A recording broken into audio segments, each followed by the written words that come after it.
Our first stop takes us to Sunbury, where the Owens family has a sustainable farm. Come with us and take a look.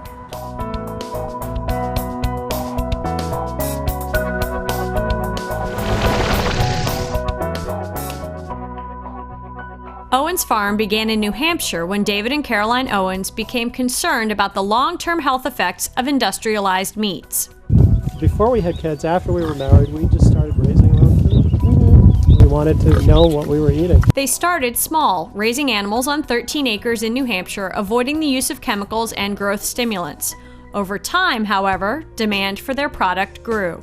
We just started out to raise sheep. That was always our main interest. And we got a couple of pigs and some chickens. We were just doing it for ourselves.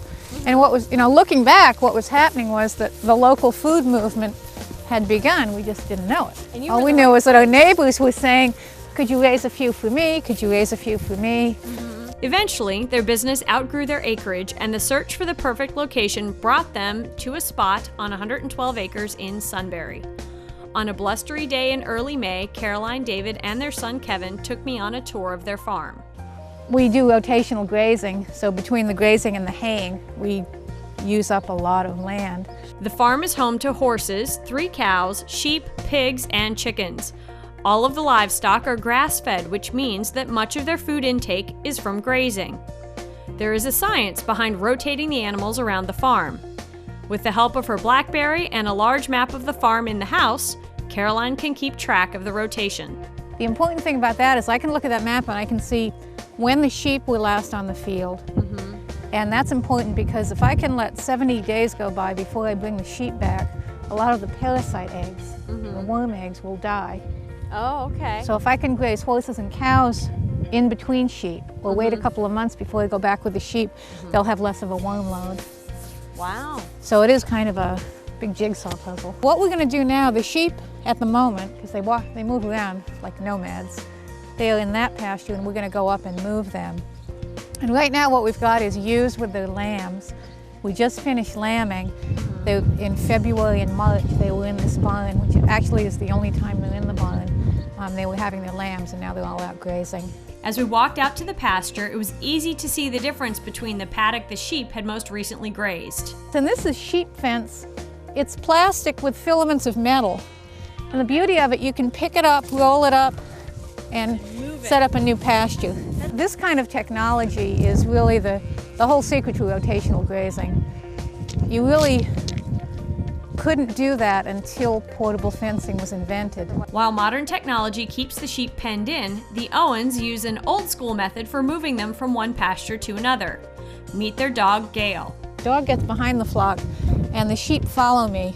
My only experience with sheep herding comes from the movie Babe, so this was pretty exciting to watch. If you put them in a small enough area and you keep them for just the right amount of time, they will grudgingly eat everything.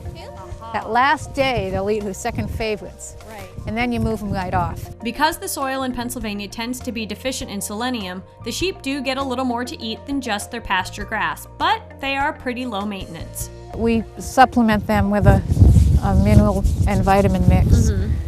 Then water and a little bit of shelter, which will be moved in here with a tractor, and they'll be good to go.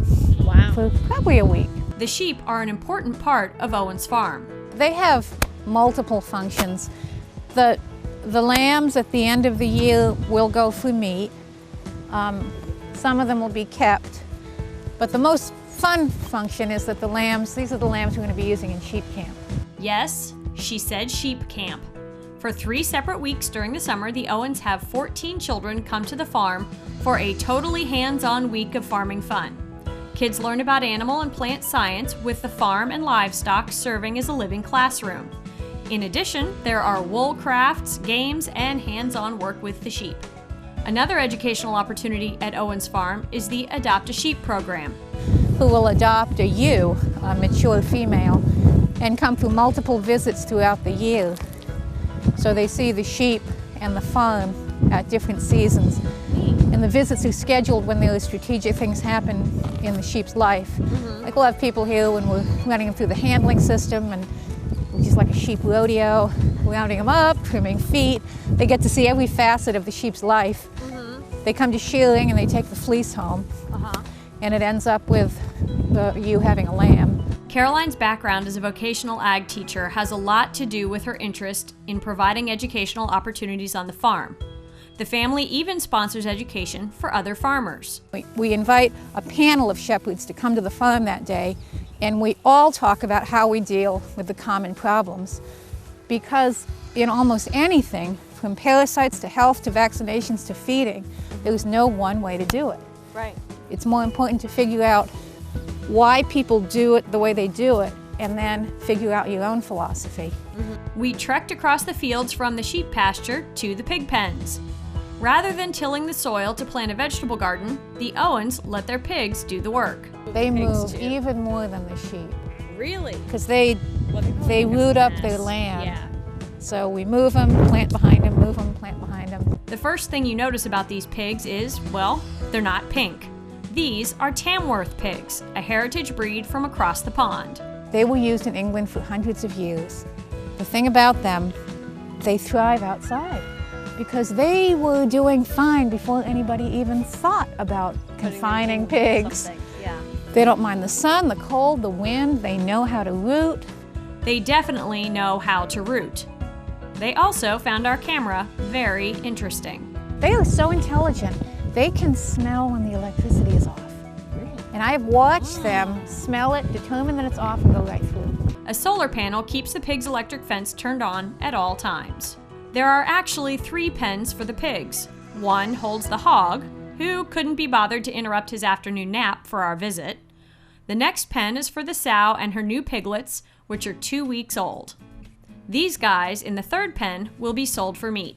The industrial hogs, they are bred to be lean, have almost no body fat, because the industry feels that that's what the consumer wants. Right. And what it actually gives you is dry, tasteless meat that has to be pumped up with saline. But these heritage hogs, these old-fashioned breeds, they will put down a layer of fat. So the meat is actually flavorful and delicious. On June 23rd, Owens Farm is teaming up with Emma's Food for Life in Selinsgrove for a Tamworth pork tasting. You can pre-register and taste the difference for yourself. Looking at a live animal and knowing that it's destined for the dinner table made me ask that inevitable question. Do you get attached to the animals? Definitely have a different mindset. For the ewes, we do get attached to the mother sheep. They're with us for years, year after year. They all have their own personalities.